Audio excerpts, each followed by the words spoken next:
د لوی او مهربانه خدای په نامه د ریاضي صنف خپرونې درنو لیدونکو او خوږو زده کوونکو سلامونه مې ومنئ.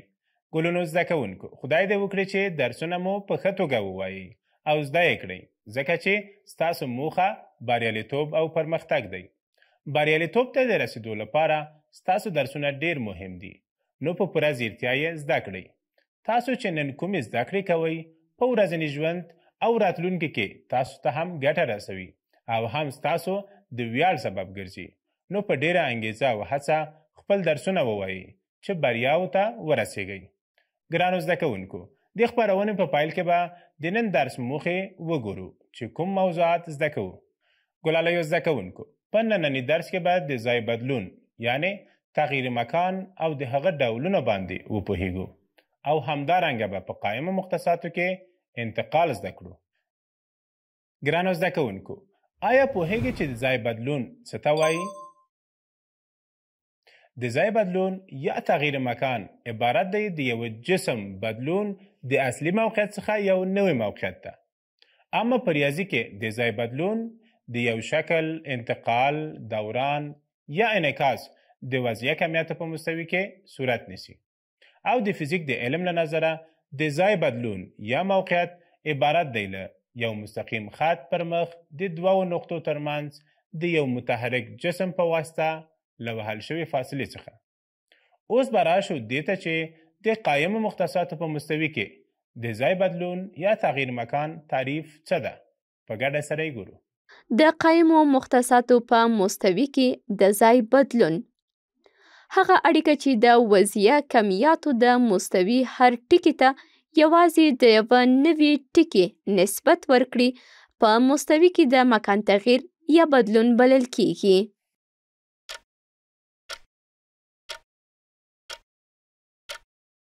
درنو لیدونکو او ګلالیو زده کوونکو، کوم تعریفونه مو چې د ځای بدلون په اړه وکړل، د مختصاتو په سیستم کې د ځای بدلون یا تغییر مکان یوازې د مستقیمې کرښې پر مخ نه وي، بلکې بیلابیل ډولونه لري چې باید پرې پوه شو. ګلونو زده کوونکو، لکه څنګه چې وینئ د ځای بدلون په 3 ډوله دی چې له انتقال، انعکاس او دوران څخه عبارت دی.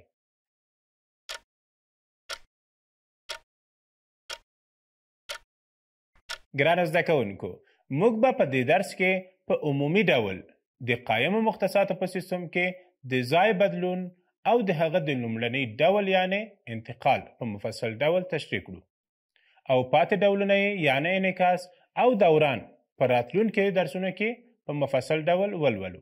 نو راځئ چې مرحله په مرحله دا تغییرات د قایمو مختصاتو په سیستم ولولو او زده یې کړو. په مستوي کې د A 4 B 2 او C 2 نقطو شکلونه د لاندې بدلونونو په نظر کې نیولو سره لاسته راوړئ.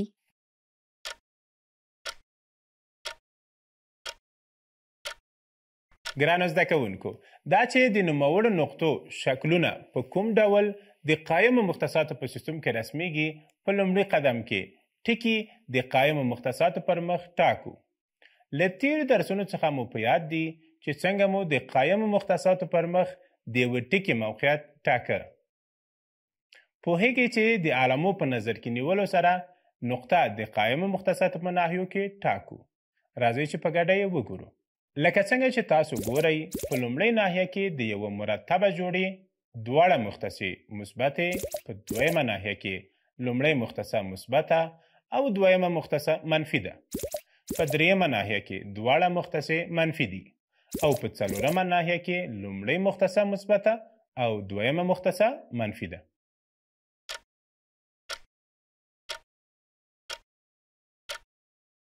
ګرانو زده کوونکو، ښه ځیر شئ. لکه څنګه چې مو وویل، دا ټکي په لومړۍ ناحیه کې قرار لري ځکه چې دواړه مختصې مثبتې دي. که لاسته راغلي ټکي له یو بل سره ونښلوو، یو مثلث تشکیلیږي.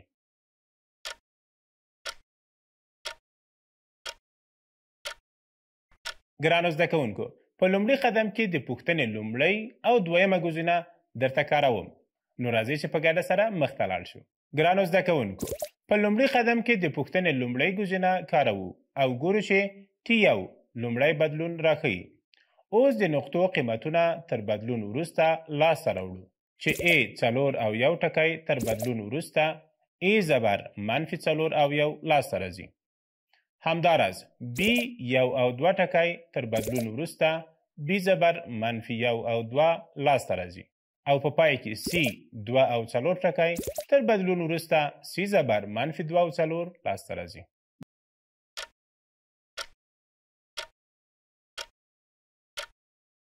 درنو لیدونکو، حتما به مو پام شوی وي چې بدلونونه یوازې د X په محور یعنی لومړۍ مختصه کې رامنځته شوي دي چې 3 نوي ټکي لاسته راغلل. دوستانو، اوس باید معلومه کړو چې ټکي په کومه ناحیه کې لاسته راغلل. نو راځئ په ګډه یې وګورو. لکه څنګه چې لیدل کېږي دا ټول ټکي په دویمه ناحیه کې واقع دي. په لومړۍ مختصه کې ټولې نقطې منفي دي او دویمه مختصه مثبته ده. نو که نوې نقطې له یو بل سره ونښلوو یو مثلث تشکیلیږي چې یو بدلون راښیي یعنی شکل له خپل ځای څخه بدلون کړی او له نوې مختصاتو سره په نوې موقعیت کې د مختصاتو پر محور باندې قرار لري.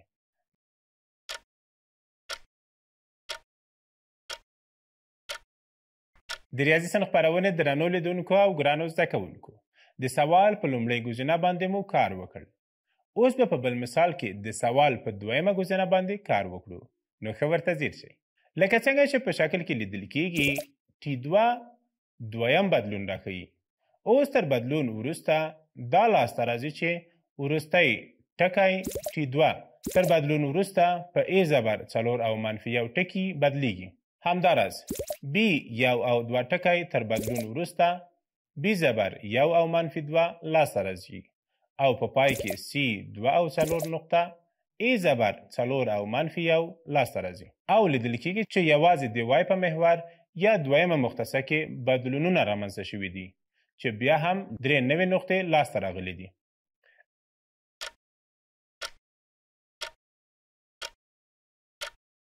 درنو لیدونکو، تر دې مرحلې وروسته باید وګورو چې نقطې په کومه ناحیه کې واقع دي. نو ښه ځیر شئ. لکه څنګه چې لیدل کېږي ټول ټکي په 4مه ناحیه کې واقع دي. دویمه مختصه ټول منفي ټکي لري او دویمه مختصه مثبته ده. نو که نوي لاسته راغلي ټکي سره ونښلوو یو مثلث تشکیلیږي چې د ځای یو بدلون راښیي.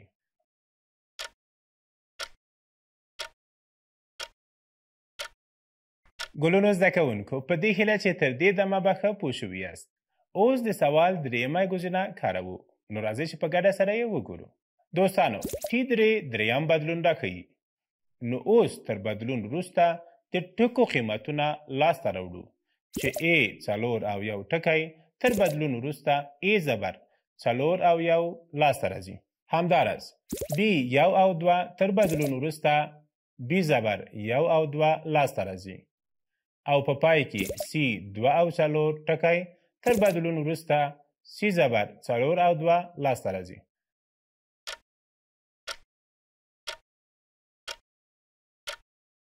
ګلالیو زده کوونکو، حتما به مو پام شوی وي چې په دې بدلون کې یوازې د لومړۍ او دویمې مختصې ځای بدل شوی چې 3 نوي ټکي ترې لاسته راغلل. لکه څنګه چې لیدل کېږي بیا هم دا ټکي په لومړۍ ناحیه کې واقع دي. د دواړو مختصو علامې مثبتې دي. که نوي لاسته راغلي نقطې له یو بل سره ونښلوو په پایله کې یو مثلث تشکیلیږي چې یو څرخ یا دوران راښیي او دا بیانوي چې د مثلث دوران کړی دی.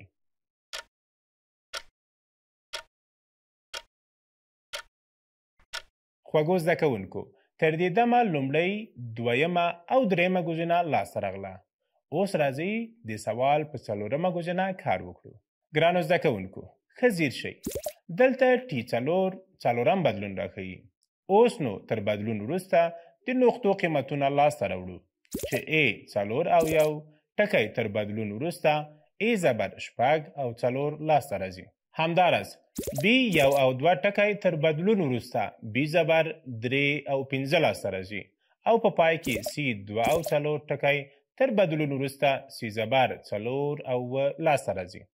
په دې بدلون کې د X مقدار 2 واحده او د Y مقدار 3 واحده زیات شوی دی چې د ځای یا مکان یو بدلون راښیي او په پایله کې تر بدلون وروسته 3 نوي ټکي لاسته راغلل.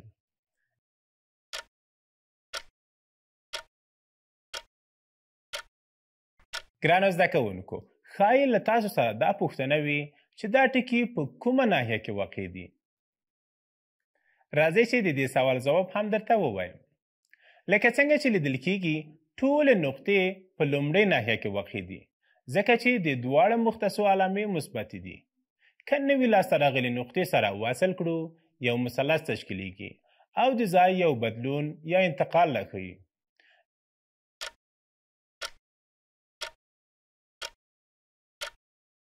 ګرانو زده کوونکو او خوږو لیدونکو، 4 ګوتنې مو ګام په ګام سره ولیدې، خو د دې بدلونونو په هکله څو مهم ټکي دي چې باید په یاد مو وي. نو راځئ دا ټکي په ګډه سره وګورو. هغه بدلونونه چې د ټکو ترمنځ واټن ساتي ایزومتري بلل کیږي، یعنی دویم شکل له اصلي شکل سره انطباق منونکی دی، او که دواړه د شکل او اندازې له نظره یو پر بل باندې واقع شي، یو بل په بشپړ ډول پوښي. د بدلونونو دا ځانګړتیا په بېلابېلو ځایونو لکه عکاسي، فلم اخیستنه او نورو مهمو شیانو کې کارول کیږي.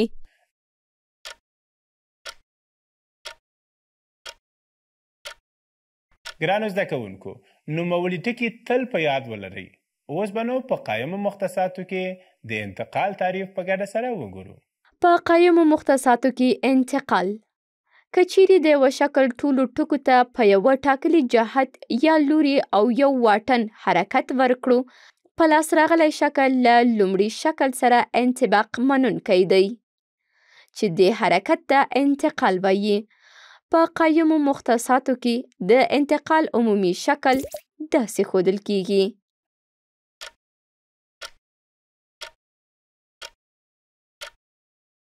د ریاضي صنف خپرونې قدرمنو لیدونکو، تر دې دمه مو چې کومې خبرې وکړې، اوس به په اړوند یو مثال په ګډه سره وګورو او کار به یې کړو. که A 6 او 1 ټکی، B 8 او 3 ټکی، C 6 او 5 ټکی او D 4 او 3 ټکی د یوې مربع رأسونه وي. د ټي رابطې انتقال چې X او Y مختصه X -5 او Y -2 ته ارتباط ورکوي، رابطې په نظر کې نیولو سره یې د قایمو مختصاتو په سیستم کې انتقال رسموو.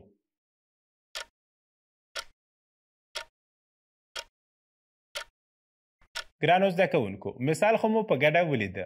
په دې هیله چې پرې پوه شوي به یاست. اوس راځئ چې مرحله په مرحله دا مثال حل کړو. ګرانو زده کوونکو، لومړی ټکي د قایمو مختصاتو پر مخ ښیو چې نقطې په لومړۍ ناحیه کې واقع دي، ځکه چې د دې ټکو دواړه مختصې مثبتې دي. که دا ټکي له یو بل سره ونښلوو، د مربع شکل لاسته راځي. اوس د ټکو قیمتونه تر بدلون وروسته لاسته راوړو چې A 6 او 1 ټکی تر بدلون وروسته A زبر 1 او -1 لاسته راځي. همداراز B 8 او 3 ټکی تر بدلون وروسته B زبر 3 او 1 لاسته راځي، او C 6 او 5 ټکی تر بدلون وروسته C زبر 1 او 3 لاسته راځي، او په پای کې D 4 او 3 ټکی تر بدلون وروسته D زبر -1 او 1 لاسته راځي، چې په دې بدلون کې د X مقدار 5 واحده او د Y مقدار 2 واحده کم شوی دی، چې یو انتقال راښیي، او په پایله کې تر بدلون وروسته 4 نوي ټکي لاسته راځي.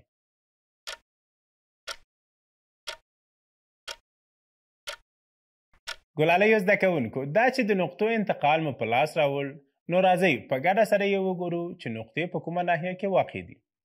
لکه څنګه چې لیدل کیږي، ځینې ټکي په لومړۍ ناحیه کې واقع دي او ځینې یې په دویمه او څلورمه ناحیه کې واقع دي. نو که نوي لاسته راغلي ټکي سره ونښلوو، یوه نوې مربع تشکیلیږي.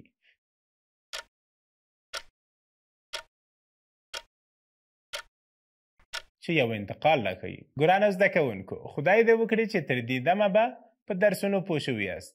خو یو بل مهم ټکی مو هم په یاد وي چې انتقال یوه ایزومتري اړیکه ده.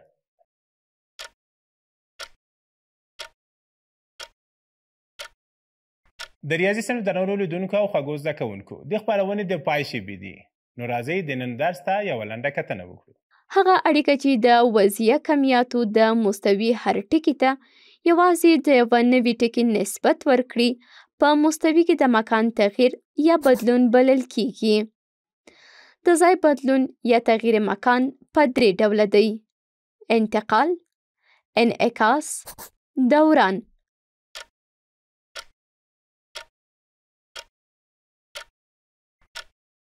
که چیرې د یوه شکل ټولو ټکو ته په یوه ټاکلي جهت یا لوري او یو واټن حرکت ورکړو، په لاس راغلی شکل له لومړي شکل سره انطباق منونکی دی. دې حرکت ته انتقال وایي. په قایمو مختصاتو کې د انتقال عمومي شکل داسې ښودل کیږي: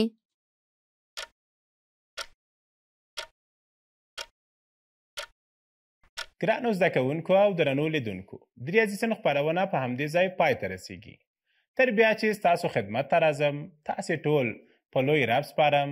الله مو مل شه.